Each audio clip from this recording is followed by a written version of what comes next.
깊은 밤, 숲속. 두 구더기 뼈가 채스를 두고 있다. 길을 잃은 사람은 강제로 말이 되고, 한 수가 움직일 때마다 몸의 일부가 잘려나간다. 끝내 밝혀진 충격적인 진실. 승자는 패자의 가죽을 자신의 뼈에 덮어 다시 살아날 수 있다는 것이었다.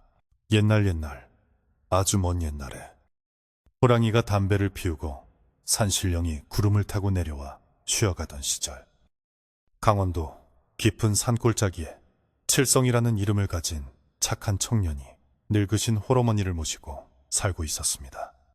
이 마을은 첩첩산중이라 해가 늦게 뜨고 일찍 지기로 유명했는데, 겨울이 다가오면 매서운 바람이 골짜기를 타고 내려와 온 마을을 꽁꽁 얼려버리곤 했습니다. 칠성은 비록 집안은 가난하여 물려받은 논밭 하나 변변치 않았으나 마음씨만큼은 비단결같이 고와서 마을 어르신들 사이에서 칭찬이 자자했습니다. 그는 어머니가 한겨울에 산딸기가 먹고 싶다고 하면 눈 덮인 산을 헤매서라도 구해올 만큼 효심이 지극한 아들이었으며, 마을의 도친 일도 마다하지 않고 도맡아 하는 성실한 일꾼이었습니다. 어느 늦가을, 찬바람이 문풍지를 세차게 흔들던 날, 칠성의 어머니가 갑자기 병석에 눕게 되었는데, 열이 불덩이 같고 기침이 멈추지 않아 칠성의 속은 까맣게 타들어갔습니다.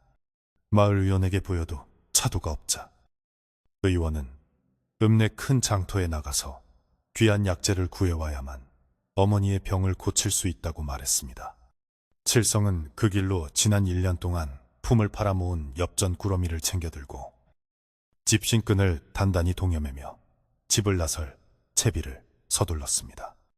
읍내까지는 꼬박 하루를 걸어야 닿을 수 있는 먼 길이었고, 중간에는 험하기로 소문난 고개를 넘어야 했지만, 어머니를 살려야 한다는 생각에 칠성의 발걸음에는 두려움보다 간절함이 앞섰습니다. 칠성은 쉼없이 걷고 또 걸어 해가 중천에 떴을 무렵 간신히 읍내 장터에 도착할 수 있었고, 약재상을 찾아 물어물어 겨우 어머니에게 필요한 약을 구할 수 있었습니다. 장터에는 온갖 먹거리가 냄새를 풍기며 칠성의 허기진 배를 유혹했고, 오랜만에 만난 이웃마을 친구들이 주막에서 목이나 축이고 가라고 붙잡았지만 칠성은 고개만 절레절레 흔들었습니다.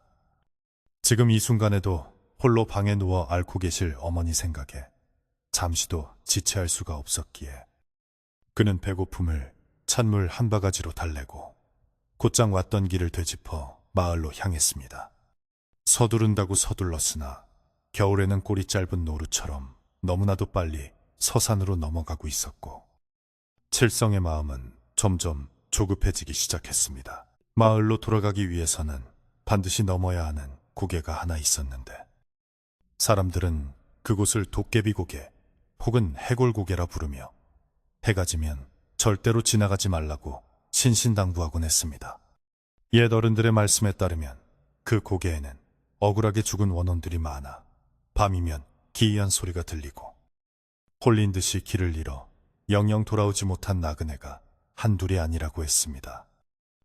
칠성 또한 그 이야기를 수없이 들어왔기에 등골이 오싹해졌지만, 다른 길로 돌아가려면 반나절은 더 걸리기 때문에 어머니의 약을 품에 안고 용기를 내어 고갯길로 들어섰습니다. 어둠이 짙게 깔리기 시작한 산길은 낮과는 전혀 다른 모습으로 칠성을 맞이했고, 앙상한 나뭇가지들은 마치 귀신의 손가락처럼 하늘을 핥히고 있었습니다. 고개 중턱에 다다르자 갑자기 사방에서 자욱한 안개가 피어오르기 시작하더니 지척을 분간할 수 없을 만큼 시야가 흐려져 칠성은 더 이상 발을 떼기가 어려워졌습니다. 분명히 아는 길이라고 생각했건만 안개 속에서 길은 요리조리 꼬리를 감추는 뱀처럼 사라져버렸고, 칠성은 같은 자리를 맴돌고 있다는 불길한 예감에 사로잡혔습니다. 식은땀이 등을 타고 흐르는 와중에도 그는 품에 안은 약봉지가 젖을까봐 옷깃을 여미며 어머니, 조금만 기다리세요. 제가 금방 갑니다라고 스스로를 다독이며 안개를 헤치고 나아갔습니다. 밤새들은 불길하게 울어댔고 바람 소리는 마치 누군가가 흐느끼는 소리처럼 들려와 칠성의 공포심을 자극했습니다. 그때였습니다. 고요한 산속 정막을 깨고 어디선가 탁, 탁하고 무언가를 두드리는 맑고 투박한 소리가 들려오기 시작했는데 그것은 나무를 찍는 도끼질 소리도 아니요. 돌이 구르는 소리도 아니었습니다. 칠성은 그 소리가 마치 장기판에 장기알을 내려놓을 때 나는 소리와 흡사하다고 생각했지만 이런 깊은 밤 산중에서 누가 장기를 두고 있을 리가 없다고 고개를 저었습니다. 그러나 소리는 너무나도 규칙적이고 선명하게 들려왔고 칠성은 혹시라도 산속에 사는 사냥꾼이나 약초꾼이 머무는 오두막이 있을지도 모른다는 한 가닥 희망을 품게 되었습니다. 그는 소리가 들려오는 방향으로 조심스럽게 발걸음을 옮기기 시작했습니다. 소리를 따라 숲을 헤치고 들어가니 안개는 더욱 짙어졌고 발밑에는 낙엽이 썩어가는 냄새와 축축한 흙내음이 진동을 하며 칠성의 코를 찔렀습니다. 칠성은 가시덤불에 옷이 찢기고 나뭇가지에 얼굴을 긁히면서도 오직 그 탁, 탁하는 소리에만 의지해 앞으로 나아갔는데 마치 그 소리가 자신을 부르는 주문처럼 느껴지기도 했습니다. 얼마나 걸었을까? 칠성의 눈앞에 희미하고 푸르스름한 불빛이 어른거리기 시작했고 그 불빛 아래에서 두 개의 검은 그림자가 마주보고 앉아있는 모습이 드러났습니다. 칠성은 안도감과 동시에 알 수 없는 두려움을 느끼며 나무 뒤에 몸을 숨기고 그 광경을 지켜보았습니다. 그곳은 숲 한가운데 널찍하게 자리 잡은 평평한 바위 위였는데 두 노인이 마주 앉아 장기를 두고 있는 모습이 칠성의 눈에 들어왔습니다. 달빛도 스며들지 않는 칠흑 같은 어둠 속이었지만 바위 주변만큼은 어디서 나오는지 모를 서늘한 빛이 감돌아 장기판과 노인들의 모습을 비추고 있었습니다. 노인들은 낡고 헤어진 삼배옷을 입고 있었는데 고개를 푹 숙인 채 장기판에만 열중하고 있어 얼굴은 자세히 보이지 않았습니다. 칠성은 인기척을 내야 할지 말아야 할지 고민하며 마른 침을 삼켰고 그 소리가 유난히 크게 들려 화들짝 놀라 입을 틀어막았습니다. 두 노인은 세상 일에는 전혀 관심이 없다는 듯 오직 장기판 위의 말들을 움직이는 데에만 정신이 팔려 있었고 그들이 장기알을 바위에 내려놓을 때마다 딱 하는 파열음이 숲속으로 울려 퍼졌습니다. 칠성은 그들이 혹시 산신령이나 신선들이 아닐까 하는 생각도 들었지만 어딘가 모르게 풍겨오는 음산한 기운 때문에 섣불리 다가갈 수가 없었습니다. 하지만 이대로 숨어서 밤을 지새울 수는 없는 노릇이었고 길을 물어 빨리 집으로 돌아가야 한다는 생각이 칠성의 등을 떠밀었습니다. 칠성은 용기를 내어 헛기침을 한번 크게 하고는 떨리는 목소리로 계십니까?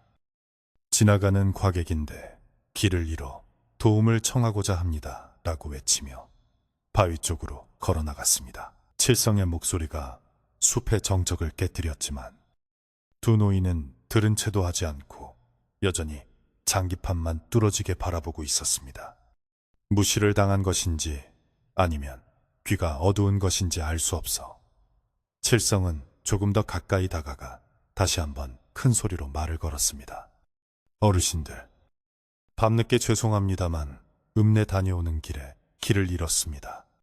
마을로 내려가는 길 좀 알려주십시오. 그제야 왼쪽 편에 앉아있던 노인이 천천히 장기알을 쥔 손을 허공에 멈추더니 끼익 하는 낡은 문짝 돌아가는 소리를 내며 고개를 칠성 쪽으로 돌렸습니다. 칠성은 그 노인의 얼굴을 확인하려는 순간 심장이 떠칠 듯한 공포에 휩싸여 뒷걸음질을 쳤습니다. 안개 사이로 드러난 노인의 얼굴은 살점 하나 없이 하얗게 드러난 뼈 그 자체였으며 환히 뚫린 두 눈 구멍 속에서는 새파란 도깨비불이 이글거리고 있었습니다. 칠성은 비명을 지르며 도망치려 했으나 발이 땅에 꽁꽁 얼어붙은 듯 꼼짝도 하지 않았고 다리에는 힘이 풀려 그 자리에 주저앉고 말았습니다. 맞은편에 앉아있던 노인 역시 서서히 고개를 들었는데 그 또한 앙상한 해골의 형상을 하고 있었고 턱뼈가 딱딱 부딪히며 기괴한 웃음소리를 내는 듯했습니다. 그들은 사람이 아니었고 이 산을 떠도는 오래된 망령들이거나 전설 속에나 나오는 요괴임이 분명했습니다. 칠성은 공포에 질려 바들바들 떨면서도 품속에 있는 약봉지를 꽉 껴안았는데 이것만은 지켜야 한다는 본능적인 생각이었습니다. 해골들은 칠성을 잡아먹으려는 듯 달려드는 대신 다시 장기판으로 시선을 돌리며 칠성을 마치 자신들의 놀이에 필요한 도구처럼 바라보았습니다. 왼쪽 해골이 앙상한 손가락으로 장기판 한가운데를 가리키며 턱뼈를 달그락거려 말을 뱉었는데 그 목소리는 마치 마른 낙엽이 바스라지는 소리처럼 건조하고 섬뜩했습니다. 마침 잘 왔구만. 이 지루한 판을 끝낼 말이 하나 부족하던 참이었는데 그 말은 단순히 장기말을 의미하는 것이 아니라는 불길한 예감이 칠성의 뇌리를 스쳤습니다. 장기판을 자세히 들여다보니 그 위에 놓인 말들은 나무나 돌로 깎은 것이 아니라 사람의 손가락뼈나 발가락뼈를 다듬어 만든 것처럼 기이한 모양을 하고 있었습니다. 초추와 한간이라는 글자가 붉은 피로 쓰인 듯 선명하게 박혀 있었고 장기판 자체도 가죽을 벗겨 말린 듯 누런 빛을 띠고 있었습니다. 칠성은 이곳이 바로 사람들이 말하던 그 저주받은 장소임을 깨달았고 살아서 돌아갈 수 없을지도 모른다는 절망감이 엄습했습니다. 그러나 집에 홀로 계신 어머니를 생각하면 이대로 죽을 수는 없다는 오기가 생겨났고 그는 떨리는 입술을 깨물며 정신을 똑바로 차리려 애썼습니다. 오른쪽 해골이 칠성을 향해 손짓하며 쉰 목소리로 말했습니다. 이복의 젊은이, 구경만 하지 말고 이리 가까이 와서 앉게나. 자네가 우리 내기의 증인이 되어 주어야겠어.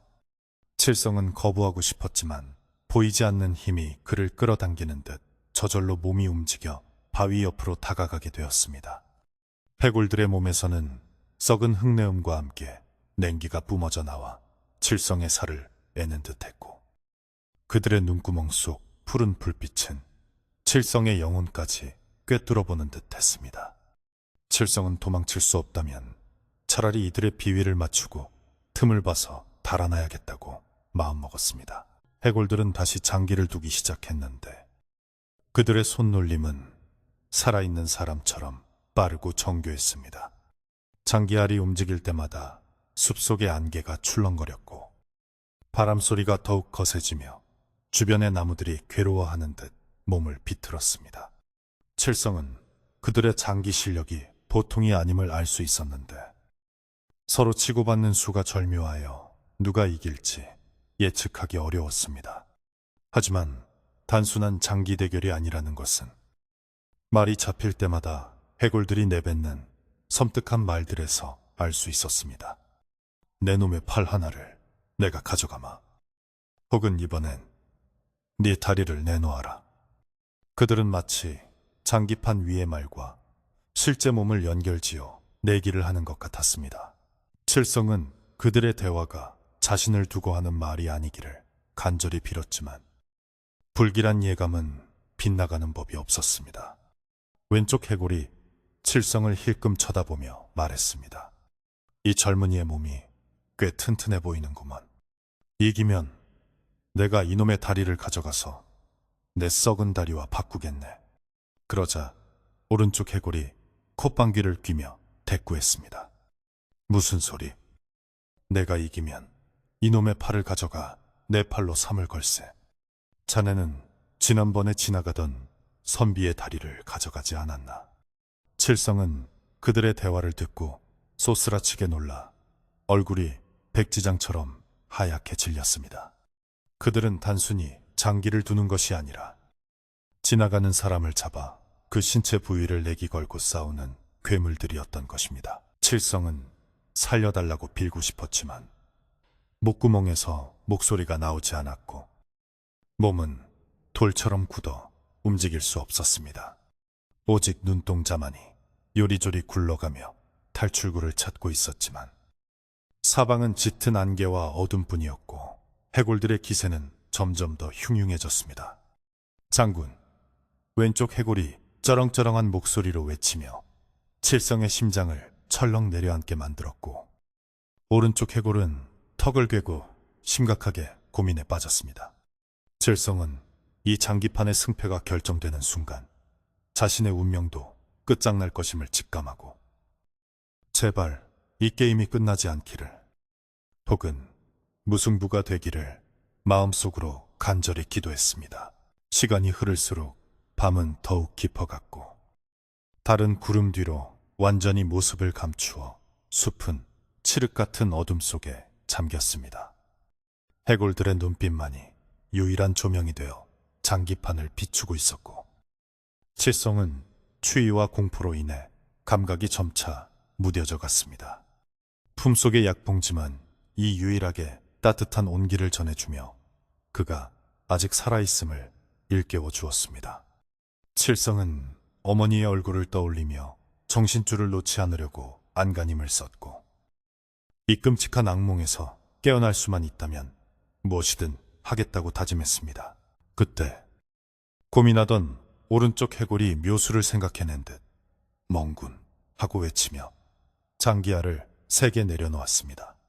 바위가 울릴 정도로 큰 소리에 깜짝 놀란 칠성은 저도 모르게 아이고 하고 소리를 질렀습니다. 그러자 두 해골이 동시에 고개를 돌려 칠성을 쳐다보았는데 그들의 눈빛에는 기이한 탐욕과 흥미가 서려 있었습니다. 호, 이 녀석이 장기 볼 줄 아는 모양이네. 왼쪽 해골이 흥미롭다는 듯 물었고 칠성은 이것이 기회가 될 수도 있겠다는 생각이 번개처럼 스쳤습니다. 그는 떨리는 목소리로 조심스럽게 대답했습니다. 네. 마을 어르신들 어깨 너머로 조금 배웠습니다. 칠성의 대답에 해골들은 서로를 마주보며 기분 나쁜 웃음을 흘렸습니다. 잘 됐군. 잘 됐어. 심심하던 차에 훈수꾼이 생겼으니 판이 더 재미있어지겠어. 오른쪽 해골이 칠성에게 더 가까이 오라고 손짓했습니다.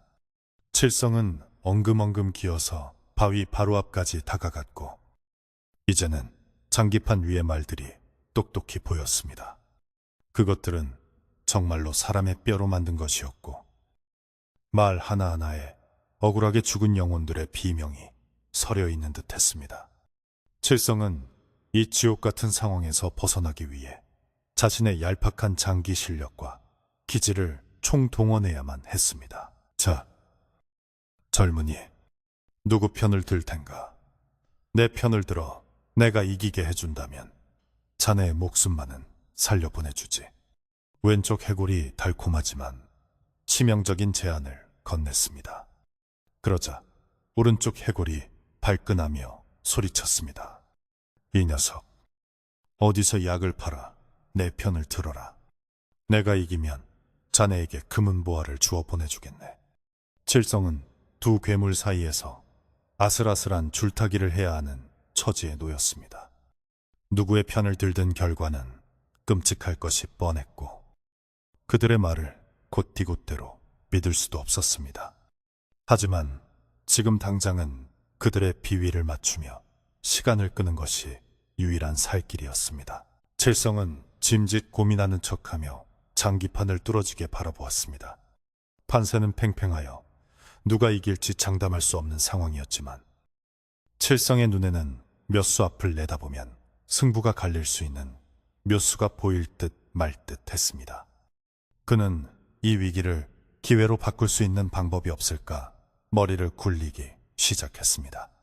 두 해골의 욕심을 역이용하여 서로 싸우게 만들거나 아니면 날이 밝을 때까지 승부를 지연시키는 방법뿐이었습니다. 칠성은 크게 심호흡을 하고는 떨리는 손을 들어 장기판의 한쪽을 가리키려 했습니다. 바로 그 순간 산 아래 마을에서 개 짖는 소리가 희미하게 들려왔고, 칠성은 현실 세계와의 끈이 아직 끊어지지 않았음을 느끼며 희망을 가졌습니다. 하지만 해골들은 그 소리에 아랑곳하지 않고 오직 칠성의 입에서 나올 훈수만을 기다리며 눈을 번뜩이고 있었습니다.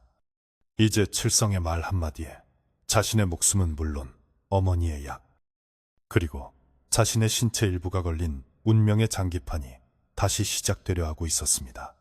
칠성은 마른 침을 삼키며 입을 열 준비를 했고, 숲속의 나무들도 숨을 죽인 채 그 결과를 지켜보고 있었습니다.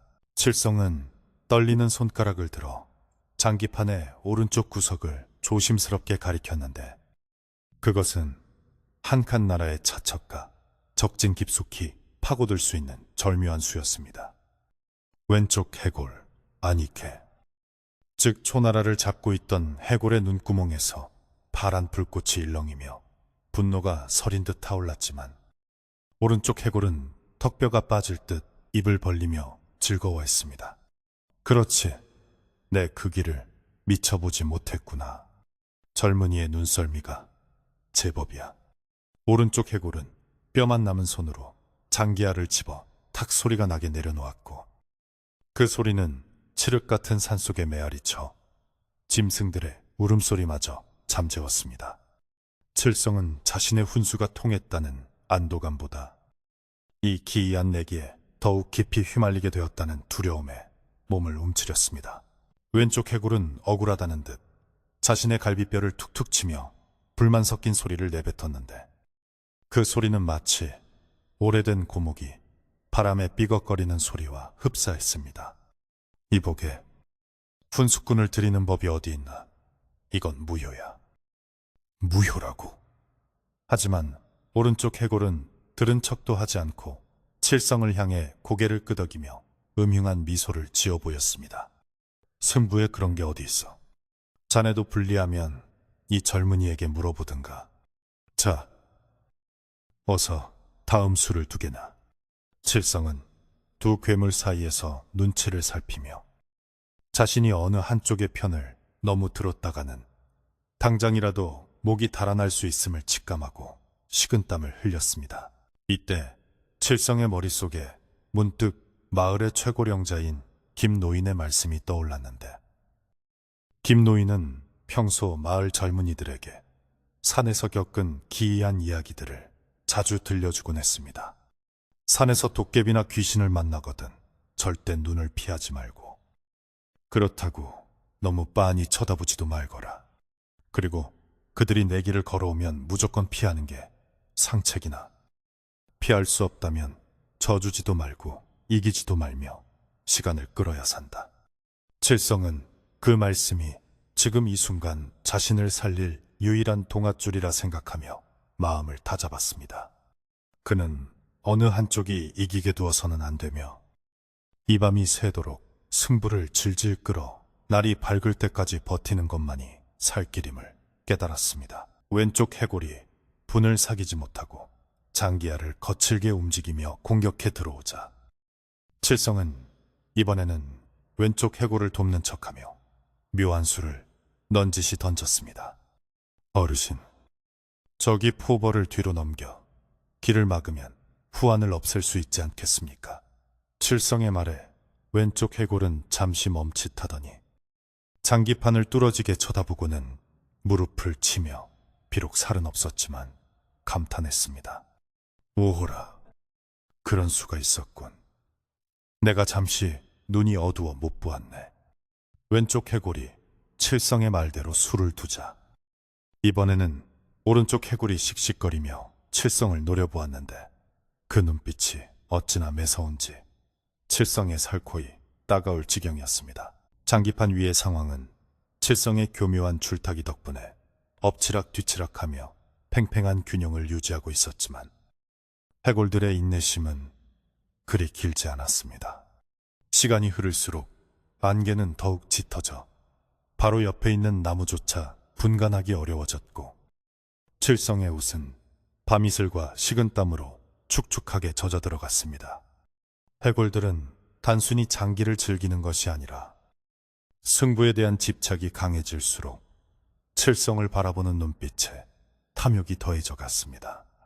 그들은 장기알을 놓을 때마다 내 살이 될 놈, 내 가죽이 될 놈하고 중얼거렸는데 칠성은 그 소리를 들을 때마다 소름이 돋아 견딜 수가 없었습니다. 그러던 중 마을 아래쪽에서 바람을 타고 다구는 소리 비슷한 것이 들려왔는데 아직 새벽이 오려면 먼 시간이었기에 그것은 칠성의 착각이었거나 헛것을 들은 것일지도 몰랐습니다. 하지만 그 소리에 해골들은 예민하게 반응하며 동작을 멈추고 사방을 두리번거렸습니다. 아직 날이 새려면 멀었지. 그렇지.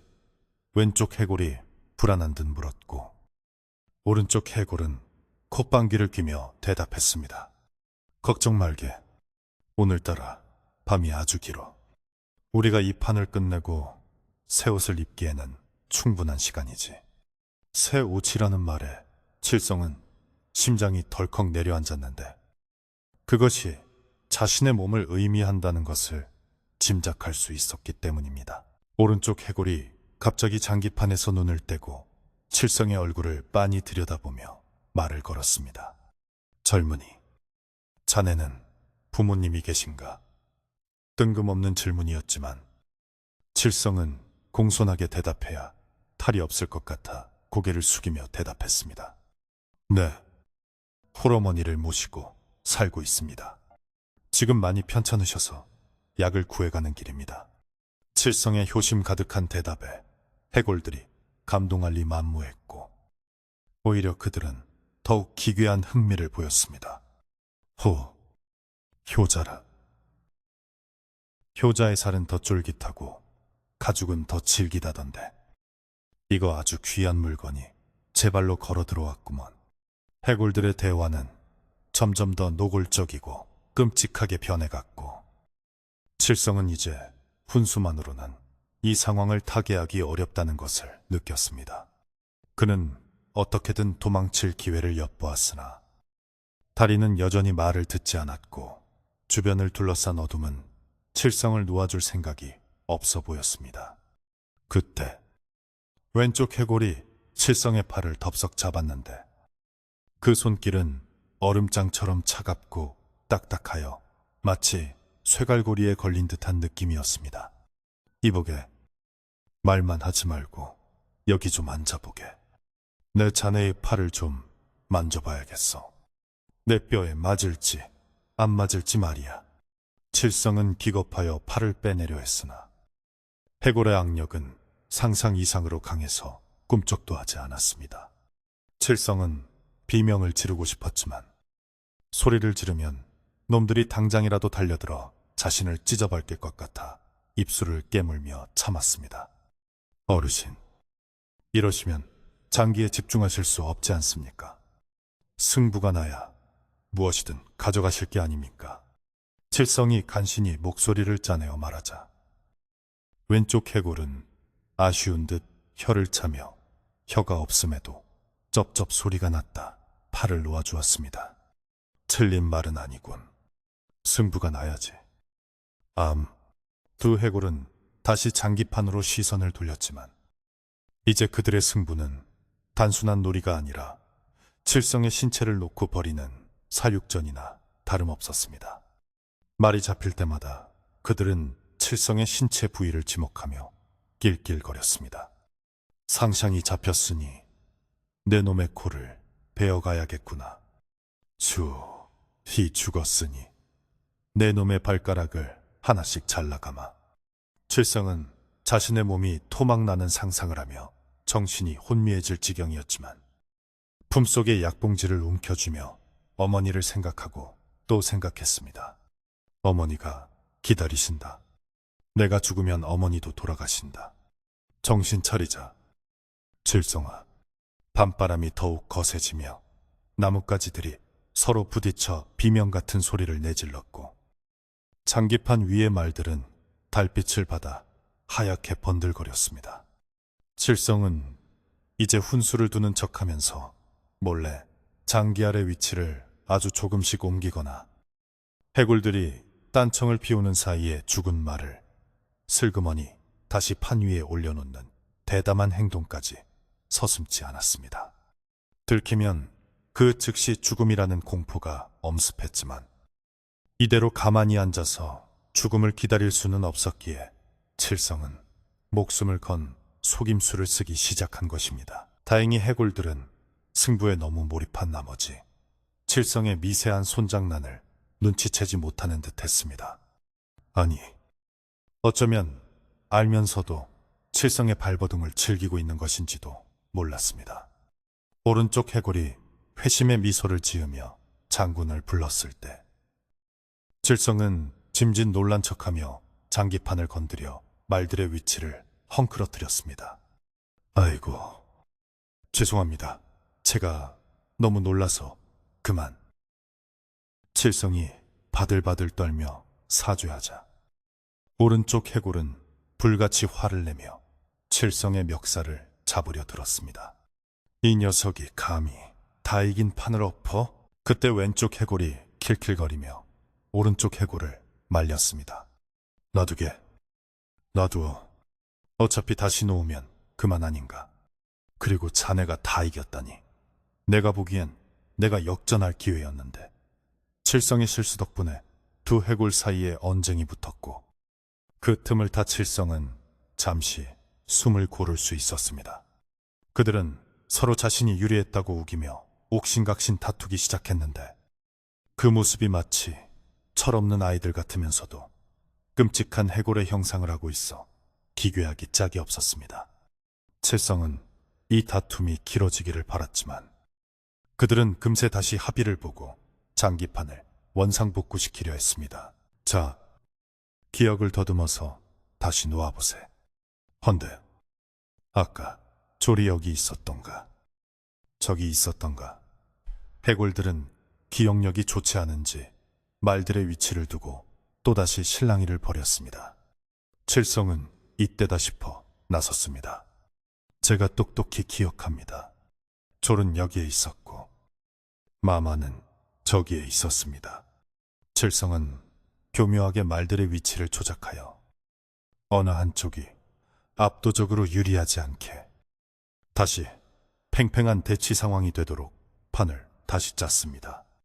해골들은 칠성의 말을 의심 없이 받아들이며 다시 자리에 앉았습니다. 그러나 평온함도 잠시 숲속의 분위기가 급격하게 바뀌기 시작했습니다. 어디선가 비릿한 피냄새가 바람에 실려왔고 장기판 위의 말들에서 붉은 진물이 배어나오기 시작했습니다. 해골들의 눈빛은 이전보다 훨씬 더 흉포해졌고 그들의 인내심이 바닥나고 있음이 분명했습니다. 왼쪽 해골이 으스스한 목소리로 말했습니다. 이제 지루한 탐색전은 그만두지. 이번 판으로 끝을 보세. 이기는 쪽이 저놈의 가죽을 통째로 가지고 지는 쪽은 뼈다귀만 남는 걸로. 그것은 칠성에게 사형선고나 다름없는 말이었습니다. 오른쪽 해골도 동의한다는 듯 고개를 끄덕이며 자신의 갈비뼈 사이에서 낡고 녹슨 단도 하나를 꺼내 장기판 옆에 꽂았습니다. 좋아. 아주 좋아. 이 칼로 저놈의 가죽을 벗겨서 내 뼈 위에 입히면 나도 다시 따뜻한 피가 흐르는 사람이 될 수 있겠지. 칠성은 그제야 이들의 진짜 목적을 확실하게 알게 되었습니다. 그들은 단순히 심심풀이로 내기를 하는 것이 아니라 산 사람의 가죽과 살을 빼앗아 환생하려는 악귀들이었던 것입니다. 칠성의 다리가 후들거리며 힘이 빠졌지만 그는 주저앉을 수 없었습니다. 이제는 단순한 시간, 끌기가 아니라 생존을 위한 처절한 사투가 시작된 것입니다. 칠성은 마음속으로 마을의 수호신인 성황당 느티나무와 조상님들께 빌고 또 빌었습니다. 제발 저를 굽어 살피사 이 밤을 무사히 넘기게 해주십시오. 어머니께 약 한 첩이라도 지어드리고 죽게 해주십시오. 그의 간절한 기도가 하늘에 닿았는지 아니면 그저 우연인지 모르겠지만 구름 뒤에 숨어있던 달이 잠시 얼굴을 내밀어 숲속을 환하게 비추었습니다. 그 순간 해골들의 움직임이 멈칫했고 칠성은 달빛 아래 드러난 장기판 위에서 기이한 문양을 발견했습니다. 그것은 단순한 나무판이 아니라 사람의 등가죽을 벗겨 만든 판임이 확실해 보였고 그 위에는 붉은 글씨로 알 수 없는 주문들이 적혀 있었습니다. 달이 떴군. 서둘러야겠어. 왼쪽 해골이 조급해하며 장기알을 움직였습니다. 달빛은 그들에게 독이 되는 듯 그들의 하얀 뼈가 미세하게 떨리고 있었습니다. 칠성은 이것이 약점일지도 모른다고 생각했습니다. 빛을 싫어하고 새벽을 두려워하는 존재들. 그렇다면 칠성이 해야 할 일은 명확했습니다. 어떻게든 닭이 울 때까지, 해가 뜰 때까지 이들을 이 바위 위에 묶어두는 것이었습니다. 칠성은 눈을 부릅뜨고 장기판을 노려보며 해골들의 수를 방해할 결정적인 훈수를 준비했습니다. 하지만 해골들도 바보는 아니었습니다. 칠성이 자꾸만 훈수를 두며 판을 꼬아놓자 오른쪽 해골이 갑자기 칠성의 목을 뼈손으로 감싸 쥐었습니다. 숨이 턱 막히고 눈앞이 캄캄해지는 고통 속에서 해골의 섬뜩한 얼굴이 칠성의 코앞까지 다가왔습니다. 내 놈, 자꾸 잔머리 굴리면 게임이 끝나기도 전에 목을 비틀어 버리겠다. 똑바로 해. 똑바로. 누구 편을 들 건지 지금 당장 정해. 칠성은 초척거리며 고통스러워했지만 해골의 소나기는 조금도 느슨해지지 않았습니다. 칠성은 희미해져가는 의식 속에서 설기 위해 그리고 어머니를 위해 마지막 승부수를 던져야만 했습니다. 그는 억눌린 목소리로 힘겹게 말했습니다. 알겠습니다. 제가 확실하게 이길 수 있는 수를 알려드리겠습니다. 그 말에 오른쪽 해골은 의심스러운 눈초리를 보내면서도 슬그머니 손에 힘을 풀었습니다. 그래? 어디 한번 드러나보지. 만약 허튼 수작이면 그땐 네 혀부터 뽑아낼 것이다. 칠성은 거칠게 숨을 몰아쉬며 목을 감싸 쥐었고 공포에 질린 눈으로 장기판을 바라보았습니다. 이제 물러설 곳은 없었습니다. 그의 입에서 나오는 말 한마디가 이 기나긴 밤의 결말을 그리고 자신의 생사를 결정짓게 될 것이었습니다. 안개는 거칠 기미가 보이지 않고 산속의 밤은 깊어만 가는데 칠성과 두 해골 그리고 인골 장기판을 둘러싼 긴장감은 최고조에 달했습니다. 칠성은 떨리는 손을 들어 장기판의 한가운데 가장 치열한 접전이 벌어지고 있는 곳을 가리켰습니다. 제2부 끝. 계속 명령을 기다림. 칠성은 떨리는 손가락으로 장기판의 한가운데 한간 나라의 한당 갓 뛰어넘을 수 있는 길목을 가리키며 숨을 죽였습니다. 그 수는 겉보기에는 상대의 말을 잡을 수 있는 절호의 기회처럼 보였으나 실상은 자신의 진영을 텅 비게 만들어 적으로 하여금 깊숙이 침투할 빌미를 제공하는 양날의 검과 같은 수였습니다. 오른쪽 해골은 칠성의 손끝을 따라 눈을 번뜩이더니 이내 턱뼈가 부서질 듯 크게 웃으며 앙상한 손으로 무릎을 쳤는데 그 소리가 마치 마른 장작이 쪼개지는 소리처럼 섬뜩하게 밤 공기를 갈랐습니다. 그래, 바로 그거야. 내가 왜 진작 이 길을 보지 못했을까? 내 놈의 눈썰미가 제법 쓸만하구나. 아주 쓸만해. 오른쪽 해골이 칠성의 조언대로 말을 움직이자 장기판 위에서는 쿵 하는 둔탁한 소리와 함께 희미한 비명 소리가 들려오는 듯 했습니다. 그것은 단순한 돌 부딪히는 소리가 아니라 장기알 속에 갇혀있던 원혼들이 고통에 몸부림치며 내지르는 단말마와 같아서 칠성은 저도 모르게 귀를 막고 싶었습니다. 왼쪽 해골은 예상치 못한 공격에 당황한 듯 허둥지둥 말을 옮기려 했으나 이미 기세는 오른쪽으로 기운 듯 보였고 그의 눈구멍 속 파란 불꽃은 분노로 인해 붉게 타오르기 시작했습니다. 이 교활한 늙은이 같으니 내 놈이 감히 훈수꾼을 앞세워 내 뒤통수를 쳐? 이건 비겁한 짓이야. 두 해골 사이의 공기는 팽팽하게 당겨진 활시위처럼 언제 끊어질지 모를 긴장감으로 가득 찼고 칠성은 그 사이에서 바늘방석에 앉은 듯 안절부절 못했습니다. 왼쪽 해골이 분을 이기지 못하고 장기판을 엎어버리려는 듯 손을 치켜들자 오른쪽 해골이 재빨리 단도를 집어들고 위협했습니다. 승부는 승부다. 억울하면 너도 저놈한테 물어보든지 할 것이지. 어디서 판을 깨려들어 내 놈이 정령 뼈다귀 가루가 되어 바람에 흩날리고 싶은 게냐. 그들의 싸움은 칠성에게 잠시 숨돌릴 틈을 주었지만 동시에 그들의 폭력성이 언제 자신에게 향할지 모른다는 더 큰 공포를 심어주었습니다. 칠성은 이 틈을 타 슬그머니 엉덩이를 뒤로 빼며 도망칠 궁리를 했지만 마치 땅바닥에서 보이지 않는 손이 발목을 잡고 있는 것처럼 몸이 무거워 한 발자국도 움직일 수 없었습니다. 게다가 숲속의 안개는 점점 더 짙어져 이제는 바로 앞에 있는 바위조차 희미하게 보일 지경이었고 칠성의 시야는 점점 좁아져 오직 장기판과 두 해골의 모습만이 세상의 전부인 것처럼 느껴졌습니다.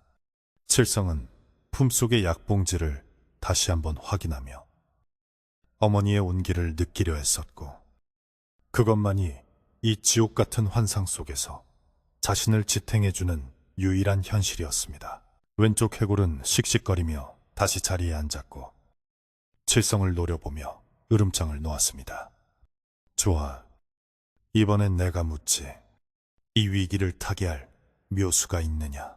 만약 이번에도 저 늙은이 편을 들어 나를 지게 만든다면 내 기필코 내 놈의 심장을 꺼내어 내 빈 갈비뼈 사이에 채워 넣을 것이다.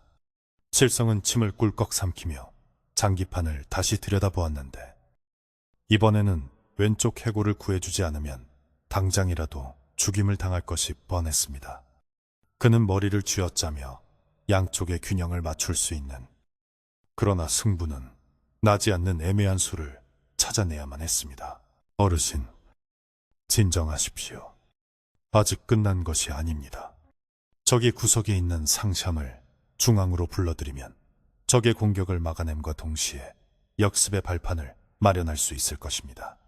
칠성이 떨리는 목소리로 훈수를 두자 왼쪽 해골은 의심스러운 눈초리로 장기판을 훑어보더니 이내 고개를 끄덕였습니다.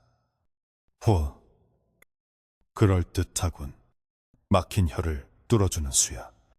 왼쪽 해골이 말을 움직이자 이번에는 오른쪽 해골의 표정이 일그러지며 칠성을 향해 살기를 내뿜었습니다. 칠성은 두 괴물의 감정 노름에 춤추는 광대가 된 기분이었지만 살기 위해서는 어쩔 수 없이 춤을 계속 추어야만 했습니다. 시간이 얼마나 흘렀을까. 장기판 위의 말들은 서로 먹고 먹히며 치열한 공방전을 벌였고 그 과정에서 칠성의 정신력은 바닥을 드러내고 있었습니다. 해골들은 말이 잡힐 때마다 칠성의 신체 부위를 언급하며 낄낄거렸는데 이제는 단순히 팔다리를 넘어 구체적으로 부위를 나누기 시작했습니다. 이번에 잡은 마는 저놈의 오른쪽 눈알이다. 내가 잡은 조울은 저놈의 왼쪽 귓바퀴야. 그들은 칠성의 몸을 마치 정육점의 고기처럼 부위별로 나누어 가지고 있었고 칠성은 자신의 몸이 갈기갈기 찢겨나가는 환상통에 시달려야 했습니다. 그러던 중 칠성은 우연히 장기판 아래쪽에 새겨진 희미한 글귀를 발견하게 되었는데 달빛이 구름 사이로 잠깐 비칠 때 드러난 그 글귀는 이 내기에 끔찍한 진실을 담고 있었습니다. 인시까지 승부가 나지 않으면 두 영혼은 영원히 구천을 떠돌며 고통받으리라. 칠성은 그 글을 읽는 순간 이들에게 주어진 시간이 얼마 남지 않았음을 깨달았습니다. 곧 닭이 울고 날이 밝아오면 이들은 사라질 운명이었기에 그토록 승부에 집착하고 칠성을 재촉했던 것이었습니다. 이것은 칠성에게 희망인 동시에 남은 시간 동안 그들의 공격이 더욱 거세질 것이라는 예고이기도 했습니다. 오른쪽 해골이 갑자기 장기판을 손으로 덮으며 칠성에게 불쑥 얼굴을 들이밀었습니다. 이보게, 시간이 없어. 자꾸 이렇게 질질 끌면 우리 모두에게 좋을 게 없네. 솔직히 말해, 자네는 누구 몸에 들어가고 싶은가? 내 뼈대가 훨씬 굵고 튼튼하지 않은가? 나를 선택하게. 오른쪽 해골의 제안은 달콤한 회유가 아니라 협박에 가까웠습니다. 왼쪽 해골 역시 질세라. 칠성의 어깨를 뼈손으로 꽉 움켜쥐며 소리쳤습니다. 무슨 헛소리. 내 뼈가 훨씬 날렵하고 기품이 있어. 젊은이, 나를 택해. 내 자네의 영혼만은 편안하게 저승으로 보내주지. 칠성은 두 해골 사이에서 숨이 막혀올 지경이었지만 그들의 조급함을 이용해야만 살 수 있다는 것을 직감했습니다. 두 분 어르신, 제가 어찌 감히 선택하겠습니까? 오직 승리하시는 분만이 저를 취하실 자격이 있으십니다. 그러니 부디 정정당당하게 승부를 내어주십시오. 칠성은 최대한 공손하고 비굴하게 말하며 그들의 승부욕을 자극했습니다. 해골들은 칠성의 말이 맞다는 듯 서로를 노려보며 콧김을 뿜어댔고, 물론 콧김은 없었지만 다시 장기판에 몰두하기 시작했습니다. 하지만 이제 그들의 손놀림은 아까보다 훨씬 거칠고 빨라져 있었습니다. 장기판 위의 상황은 점입가경이었습니다. 서로의 말을 잡기 위해 혈안이 된 나머지 방어는 뒷전이었고, 장기판은 말 그대로 난전이 되어가고 있었습니다.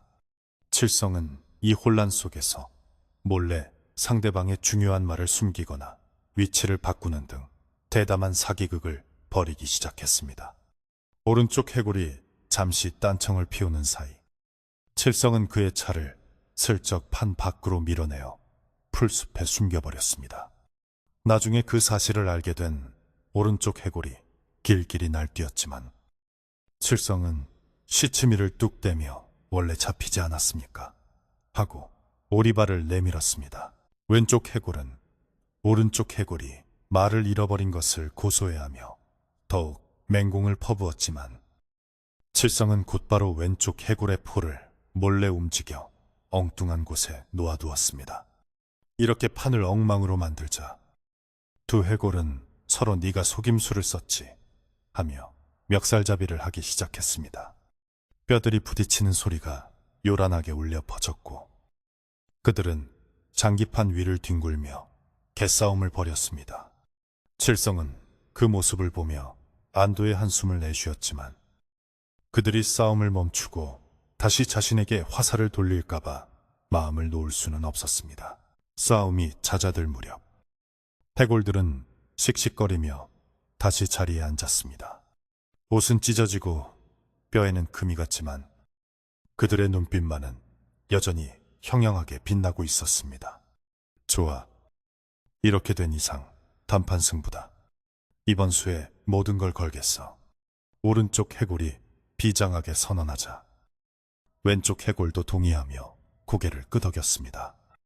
이제 장기판 위에는 남은 말이 별로 없었고 단 한 번의 실수로 승패가 갈릴 수 있는 절체절명의 순간이 다가왔습니다.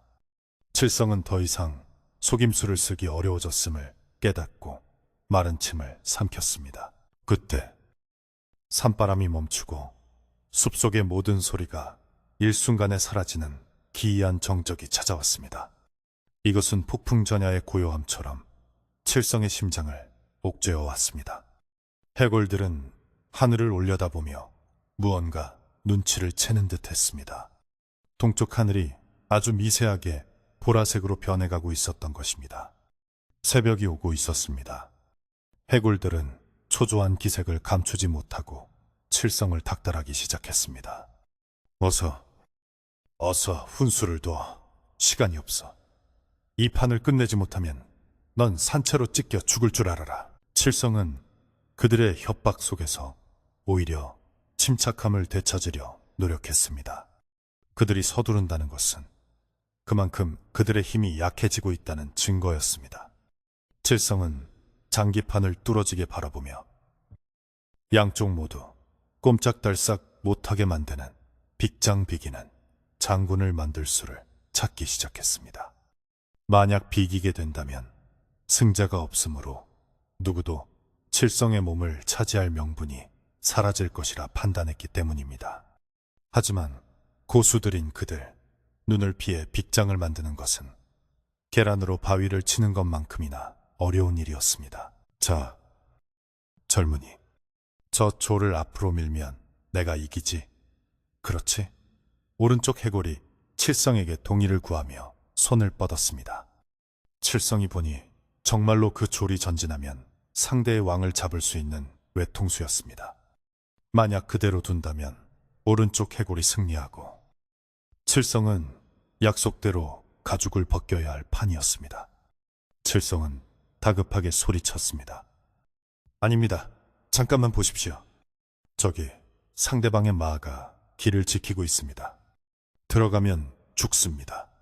그것은 거짓말이었지만 칠성의 다급한 연기에 오른쪽 해골은 멈칫하며 손을 거두었습니다. 그 틈을 타 왼쪽 해골이 반격을 시도했습니다. 그럼 내 차례군. 내 차로 쓸어버리겠어.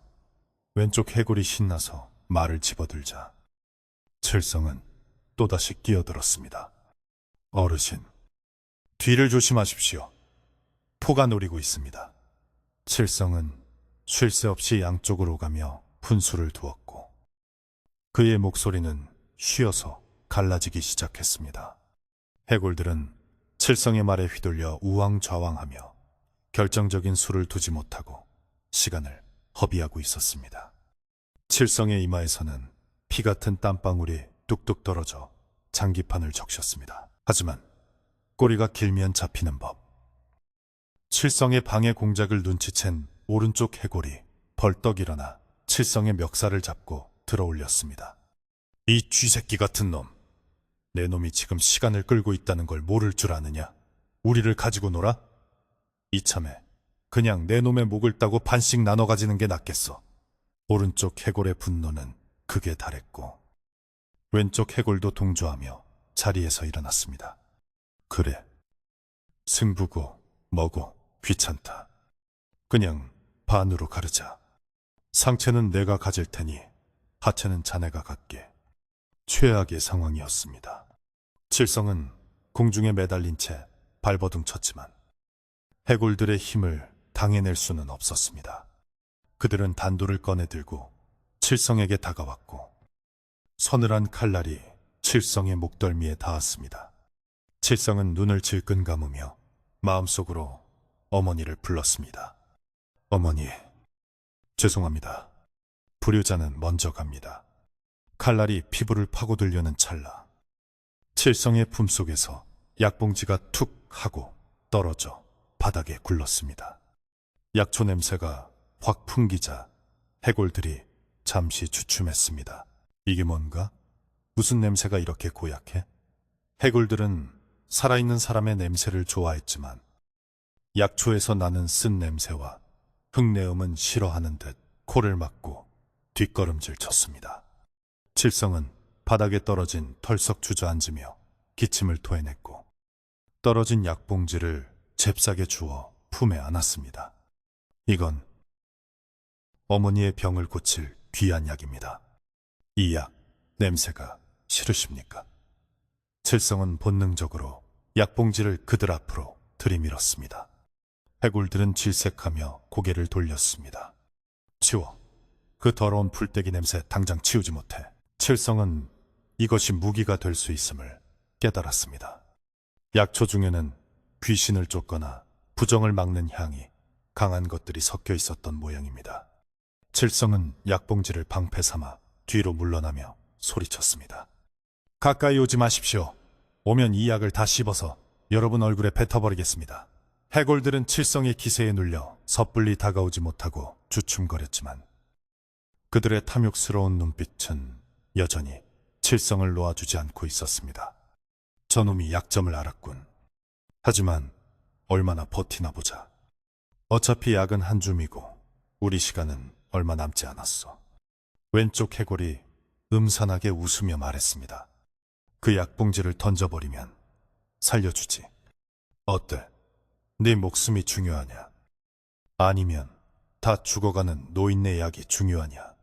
그것은 칠성의 효심을 시험하는 악마의 속삭임이었습니다. 칠성은 약봉지를 꽉 쥐어 손톱이 살을 파고들 정도였습니다. 어머니의 약 없이는 나도 살아서 돌아가지 않는다. 차라리 여기서 죽어 귀신이 되어서라도 너희들을 괴롭혀주마. 칠성의 결연한 외침이 숲을 울렸습니다. 해골들은 칠성의 예상치 못한 반항에 당황한 듯 서로를 쳐다보았습니다. 인간의 공포를 먹고 사는 그들에게 죽음을 불사한 효심은 이해할 수 없는 그리고 두려운 기운이었습니다. 독한 놈이로군. 하지만 독한 놈일수록 맛도 좋은 법. 오른쪽 해골이 혀를 차며 다시 칼을 고쳐 잡았습니다. 이제는 약초 냄새고 뭐고 상관없다는 듯 그들은 마지막 공격을 준비하고 있었습니다. 칠성은 약봉지를 든 손을 부들부들 떨며 다가오는 해골들을 향해 최후의 발악을 준비했습니다. 그때 멀리서 두 번째 닭울음 소리가 들려왔습니다.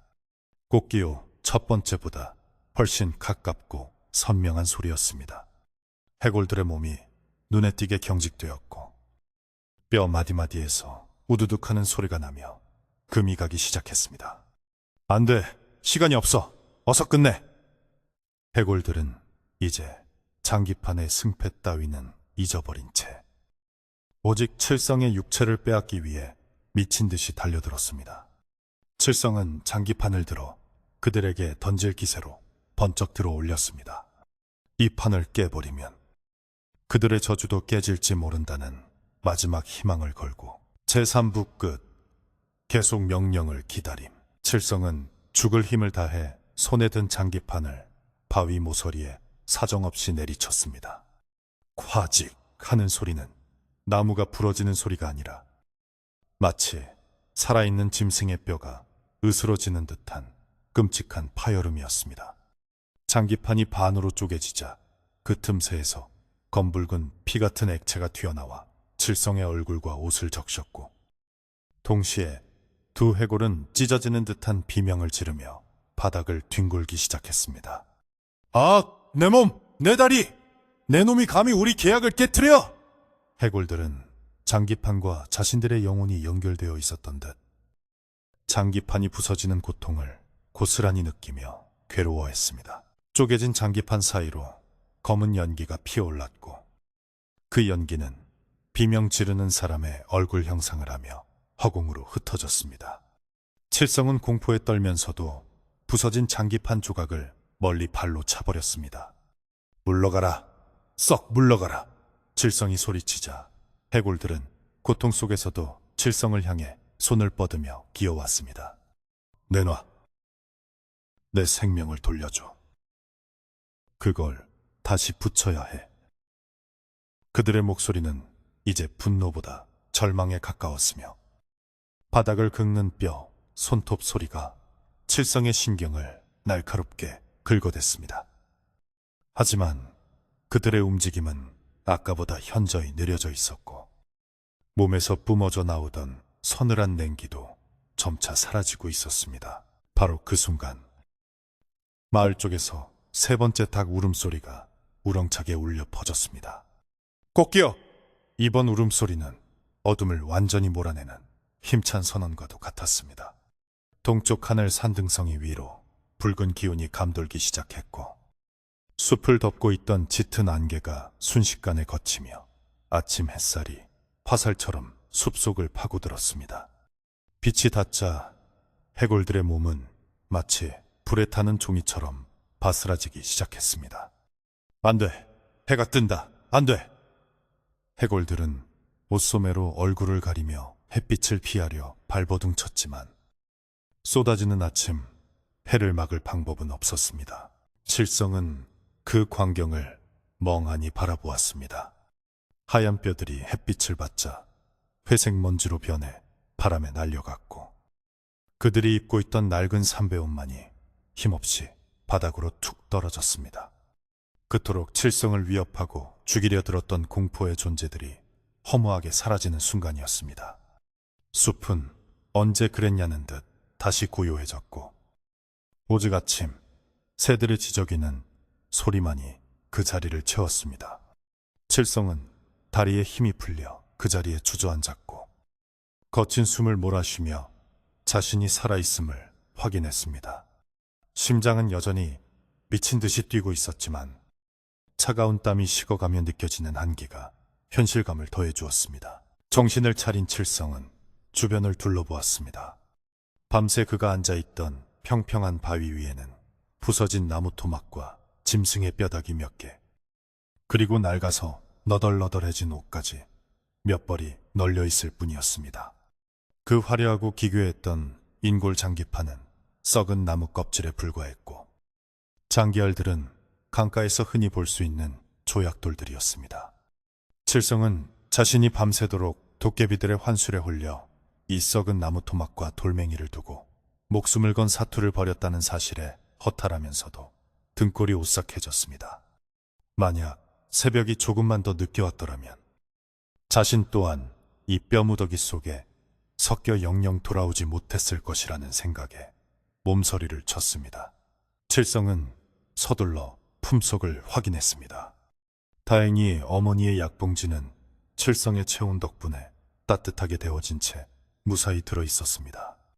약봉지에서 풍기는 쌉싸름한 냄새가 칠성의 정신을 맑게 깨워주었습니다. 어머니. 칠성은 약봉지를 얼굴에 비비며 안도의 눈물을 흘렸습니다. 이제 지체할 시간이 없었습니다. 어머니가 밤새 아들을 기다리며 걱정하고 계실 것이 뻔했기 때문입니다. 칠성은 떨리는 다리를 두드려 힘을 불어넣고 지팡이 삼을 나뭇가지를 하나 주워들고 일어섰습니다. 산을 내려가는 발걸음은 올라올 때보다 훨씬 가벼웠지만 동시에 천근만근 무겁기도 했습니다. 긴장이 풀리자 온몸의 근육이 비명을 질렀고 밤새 추위에 떨었던 몸은 으슬으슬 떨려왔습니다. 하지만 떠오르는 태양은 칠성의 등을 따뜻하게 비추며 그를 응원해주는 듯했습니다. 산길은 밤에 보았던 험악한 모습과는 달리 아침 햇살을 받아 반짝이는 이슬과 평화로운 풍경을 자아내고 있었습니다.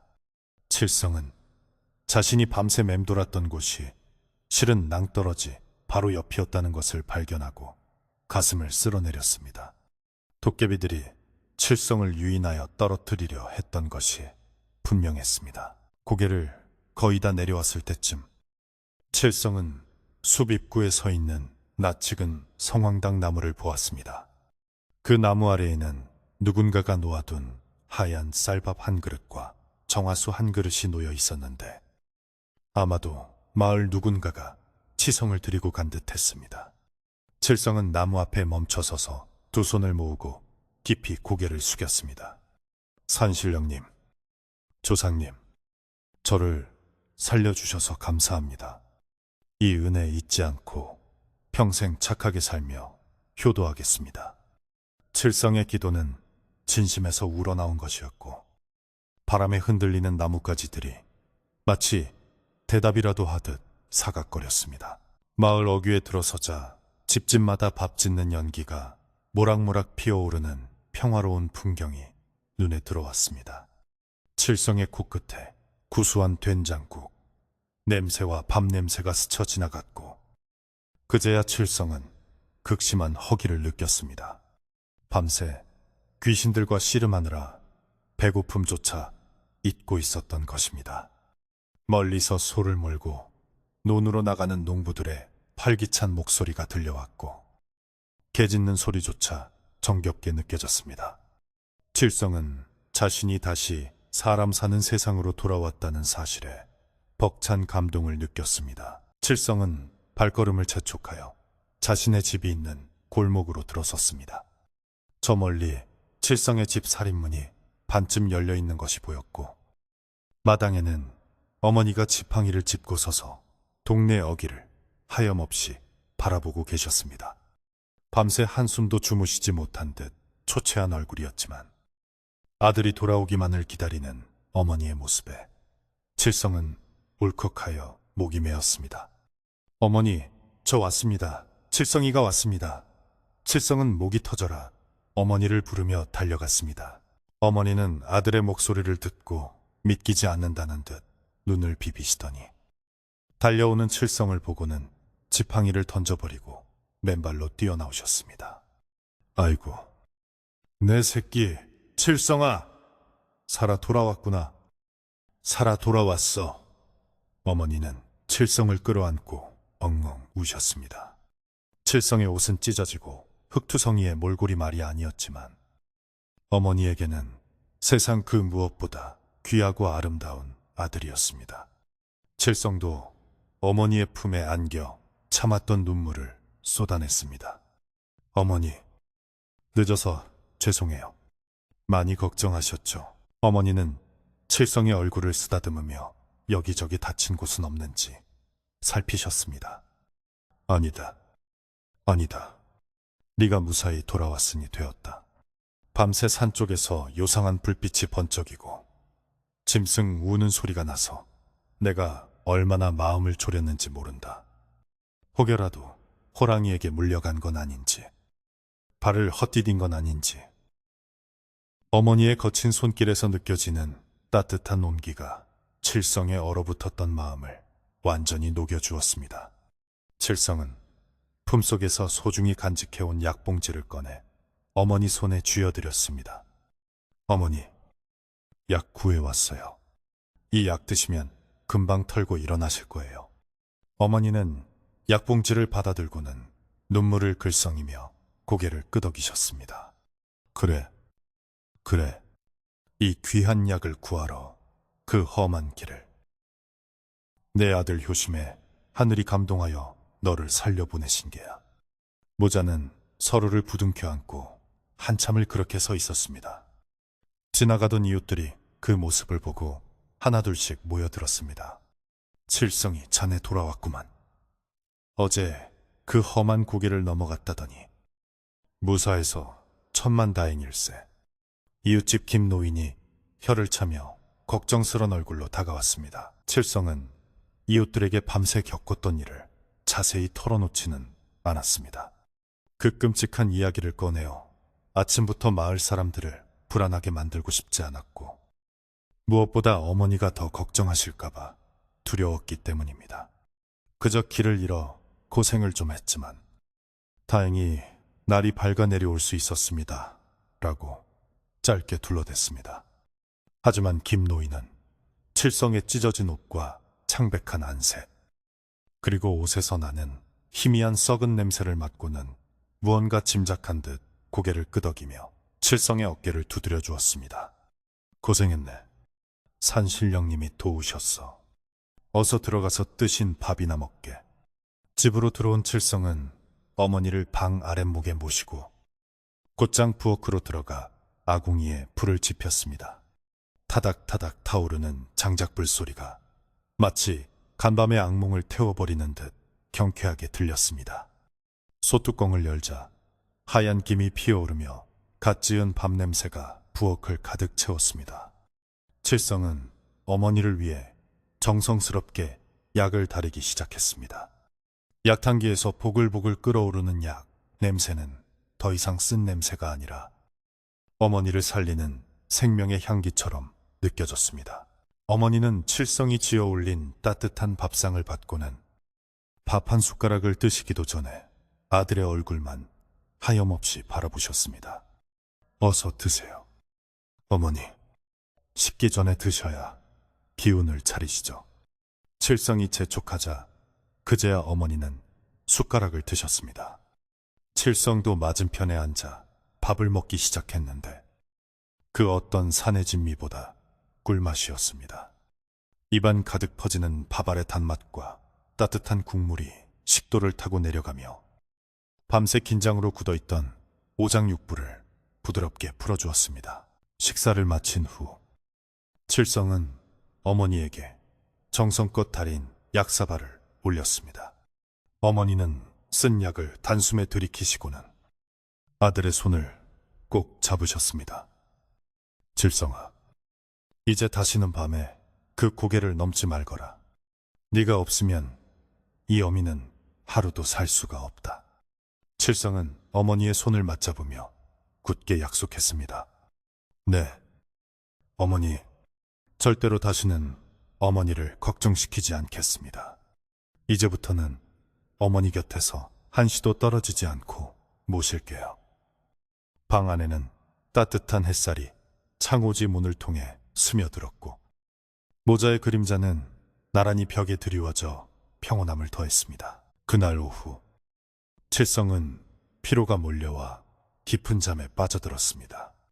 꿈속에서 그는 다시 그 산마루에 서 있었지만 이번에는 안개도 없고 해골도 없었습니다. 대신 하얀 옷을 입은 노인이 나타나 빙그레 웃으며 칠성에게 말했습니다. 네 효심이 악귀를 물리쳤구나.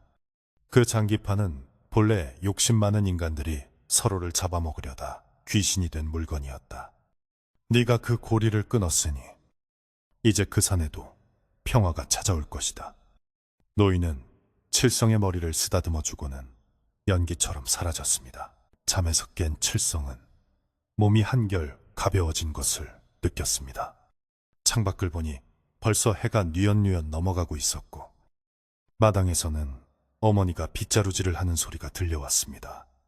슥, 슥 하는 빗자루 소리는 세상에서 가장 평화로운 소리였습니다. 칠성은 방문을 열고 나가 어머니의 빗자루를 빼앗아 들었습니다. 어머니, 제가 할게요.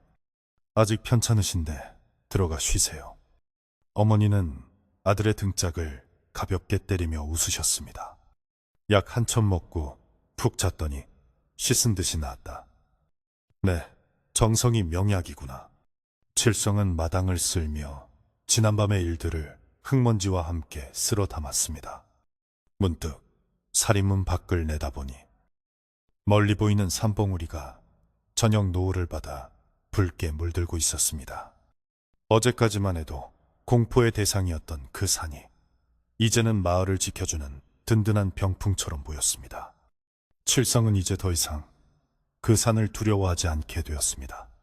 자신의 마음속에 두려움을 이겨낼 용기와 무엇보다 소중한 것을 지키려는 사랑이 있음을 깨달았기 때문입니다. 저녁이 되자 마을 사랑방에는 사람들이 모여 앉아 이런저런 이야기를 나누었습니다. 칠성도 오랜만에 사랑방에 들러 어르신들께 인사를 올렸습니다. 사람들은 칠성에게 읍내 다녀온 이야기를 해달라고 졸랐지만 칠성은 그저 빙긋이 웃으며 장터에서 본 광대노름 이야기나 늘어놓았습니다. 굳이 무서운 이야기를 꺼내어 밤잠을 설치게 할 필요는 없었으니까요. 하지만 김노인만은 칠성을 보며 은근한 미소를 지었고 칠성도 김노인에게 눈인사를 보내며 둘만의 비밀을 공유했습니다. 밤이 깊어지자 칠성은 집으로 돌아왔습니다. 어머니는 벌써 잠자리에 드셔서 고른 숨소리를 내며 주무시고 계셨습니다. 칠성은 어머니의 이불깃을 여며 드리고 자신의 자리에 누웠습니다. 천장을 바라보며 칠성은 생각했습니다. 평범한 일상이 얼마나 소중한지, 그리고 가족과 함께 보내는 이 시간이 얼마나 큰 축복인지. 그는 다시는 헛된 욕심이나 위험한 내기에 휘말리지 않고 성실하게 땀 흘려 일하며 어머니를 모시고 살겠다고 다짐했습니다. 밖에서는 바람이 불어와 문풍지를 흔들었지만 어제의 그 으스스한 소리가 아닌 자장가처럼 들렸습니다. 칠성의 눈꺼풀이 서서히 무거워졌습니다. 이제 악몽은 끝났고 내일은 또 다른 밝은 해가 떠오를 것입니다.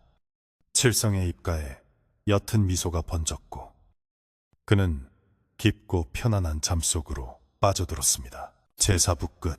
계속 명령을 기다림. 그렇게 칠성이 죽음의 문턱을 넘어 돌아온 지도 어느덧 한 해가 지나고 산골 마을에는 다시금 평화로운 계절이 찾아왔습니다. 겨울이 지나고 봄이 오자 칠성이 넘었던 그 험한 고개에도 연분홍, 진달래가 흐드러지게 피어났고 사람들을 공포에 떨게 했던 짙은 안개는 더 이상 끼지 않았습니다. 마을 사람들은 여전히 그곳을 도깨비 고개라 불렀지만 이제 그 이름에는 두려움보다는 옛날 이야기 같은 친근함이 배어 있었습니다. 나무꾼들은 다시 지게를 치고 고개를 넘어 광감을 구했고 장터로 가는 아낙네들도 삼삼오오 짝을 지어 웃음꽃을 피우며 그 길을 오갔습니다. 칠성이 깨뜨린 것은 단순한 장기판이 아니라 그 산을 오랫동안 짓누르고 있던 어두운 기운이었던 것입니다. 칠성의 집안 형편도 눈에 띄게 좋아지기 시작했는데 이는 도깨비가 금은보화를 주어서가 아니라 칠성이 그날 이후 더욱 부지런하고 강인해졌기 때문이었습니다. 죽을 고비를 넘기며 담력이 커진 칠성은 더 이상 사소한 일에 겁을 먹거나 망설이지 않았고 꽂힌 일도 척척 해내는 마을에 듬직한 일꾼으로 거듭났습니다. 그가 씨를 뿌린 밭에서는 다른 집보다 굵고 실한 곡식들이 자라났고 그가 돌보는 소는 윤기가 흐르고 건강했습니다. 마을 어르신들은 하늘이 효자의 정성에 감동하여 복을 내리는 것이라며 칠성을 칭찬했고 칠성은 그저 묵묵히 땀 흘려 일하며 그 복을 감사의 마음으로 받아들였습니다. 무엇보다 기쁜 일은 칠성의 어머니가 몰라보게 건강해지셨다는 점이었습니다. 칠성이 목숨을 걸고 구해온 약 덕분인지 아니면 아들이 무사히 돌아온 것에 대한 안도감 덕분인지 어머니는 자리를 털고 일어나 예전처럼 정정하게 집안일을 거두셨습니다. 어머니는 텃밭에서 싱싱한 채소를 가꾸어 밥상에 올리셨고 밤이면 호롱불 아래서 칠성의 해진 옷을 기워주셨습니다.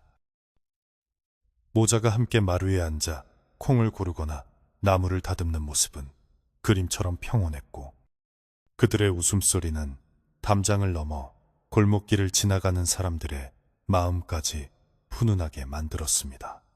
칠성은 어머니의 건강한 모습을 볼 때마다 그날 밤의 공포가 헛되지 않았음을 확인하며 가슴 깊이 안도했습니다. 어느 맑은 가을날 추수를 무사히 마친 마을에서는 풍년을 감사하는 큰 잔치가 열렸습니다. 마을 공터에는 커다란 멍석이 깔리고 집집마다 정성껏 준비한 음식들이 산더미처럼 쌓였습니다. 갓 지은 팹쌀로 만든 하얀 시루떡에서는 김이 모락모락 피어올랐고 고소한 기름 냄새가 진동하는 빈대떡과 노릇노릇하게 익은 생선구이가 사람들의 입맛을 돋우었습니다. 어른들은 막걸리 잔을 기울이며 농사일의 고단함을 씻어냈고 아이들은 색동옷을 입고 떡을 입에 문 채 강강술래를 하며 뛰어놀았습니다. 칠성도 이날만큼은 일손을 놓고 어머니를 모시고 잔치마당에 나와 이웃들과 어울려 즐거운 시간을 보냈습니다. 잔치가 무르익을 무렵 마을의 촌장격인 김노인이 칠성을 불러 상석에 앉혔습니다. 김노인은 마을 사람들에게 칠성을 가리키며 큰 소리로 말했습니다. 여기 우리 마을의 보배 칠성이가 있네. 이 젊은이가 아니었다면 우리 마을의 흉흉한 소문이 언제 사라졌을지 모르지. 비록 칠성이가 겸손하여 말을 아끼지만 나는 아네. 자네가 그 밤에 얼마나 큰 용기를 냈는지 말이야. 김노인의 말에 마을 사람들은 박수를 치며 환호했고 칠성은 얼굴이 홍당무처럼 붉어져 어쩔 줄을 몰라 했습니다. 그는 그저 어머니를 위해 해야 할 일을 했을 뿐이라며 손사래를 쳤지만 사람들의 눈빛에는 칠성에 대한 깊은 신뢰와 존경이 담겨 있었습니다. 잔치가 끝나고 집으로 돌아오는 길, 밤하늘에는 둥근 보름달이 환하게 떠올라 마을길을 비추고 있었습니다. 어머니는 취기가 약간 오른 칠성의 팔을 꼭 잡고 걸으시며 나직이 말씀하셨습니다. 칠성아, 나는 오늘처럼 기분 좋은 날이 없구나. 네가 마을 사람들에게 칭찬을 받고 우리가 이렇게 배불리 먹고 웃을 수 있으니 더 바랄 게 없다. 칠성은 어머니의 거친 손을 자신의 따뜻한 손으로 감싸주며 대답했습니다. 어머니, 앞으로는 더 좋은 날만 있을 거예요. 제가 어머니 호강시켜 드릴 테니 오래오래 건강하게만 사세요. 달빛 아래 그림자가 길게 늘어지며 두 사람의 약속을 묵묵히 지켜보고 있었습니다. 겨울이 다시 찾아왔지만 칠성의 집은 더 이상 춥지 않았습니다. 칠성이 가을 내내 해다 놓은 장작이 처마 밑에 가득 쌓여 있었고 문풍지는 꼼꼼하게 다시 발라 황소바람 하나 들어오지 않았습니다. 한방눈이 펑펑 쏟아지는 어느 밤, 칠성과 어머니는 뜨끈뜨끈한 아랫목에 배를 깔고 누워 군고구마를 까먹으며 도란도란 이야기를 나누었습니다. 밖에서는 바람이 윙윙 소리를 내며 불었지만 그것은 더 이상 귀신의 울음소리가 아니라 따뜻한 방 안의 평온함을 더욱 돋보이게 해주는 겨울밤의 운치 있는 배경음악일 뿐이었습니다. 칠성은 문득 창문을 열어 밖을 내다보았습니다. 온 세상이 하얗게 눈으로 뒤덮인 풍경은 고요하고 성스러웠습니다. 저 멀리 보이는 산등성이도 하얀 눈 모자를 쓰고 잠들어 있었는데 그 모습이 마치 거대한 호랑이가 웅크리고 있는 듯 듬직해 보였습니다. 칠성은 그 산 어딘가에 묻혀있을 부서진 장기판과 썩은 뼈들을 떠올렸습니다. 이제 그것들은 눈 속에 파묻혀 영원히 잠들었을 것이고 다시는 세상에 나와 사람들을 괴롭히지 못할 것입니다. 자연은 모든 상처를 덮어주고 시간은 모든 공포를 희미하게 만드는 법이라는 것을 칠성은 깨달았습니다. 칠성은 다시 자리에 누워 천장을 바라보며 생각에 잠겼습니다. 지난 1년 동안 겪은 일들은 마치 긴 꿈만 같았습니다. 하지만 그 꿈은 칠성에게 소중한 깨달음을 남겼습니다. 인생이라는 거대한 장기판 위에서 우리는 때로는 길을 잃기도 하고 무서운 적을 만나기도 하며 벼랑 끝에 몰리는 위기를 겪기도 합니다. 그러나 욕심을 버리고 사랑하는 사람을 지키려는 마음으로 정정당당하게 한 수 한 수를 두어 나간다면 결국 승리는 우리의 것이 된다는 사실을 말입니다. 그리고 그 승리의 대가는 금은 보화가 아니라 바로 지금 이 순간 느끼는 평범하고 따뜻한 행복이라는 것도 알게 되었습니다. 어머니의 숨소리가 규칙적으로 들려오기 시작했습니다. 어느새 어머니는 깊은 잠에 드신 모양이었습니다. 칠성은 조용히 일어나 어머니의 이불을 어깨까지 덮어드리고 호롱불의 심지를 낮추어 방 안을 어둑하게 만들었습니다. 은은한 어둠이 방 안을 감싸자 칠성의 눈꺼풀도 서서히 무거워졌습니다. 그는 베개에 머리를 파묻으며 내일 아침에는 일찍 일어나 눈을 치우고 어머니가 다니실 길을 터놓아야겠다고 다짐했습니다. 소소하지만 확실한 내일에 할 일이 있다는 것이 얼마나 큰 축복인지 감사하면서요.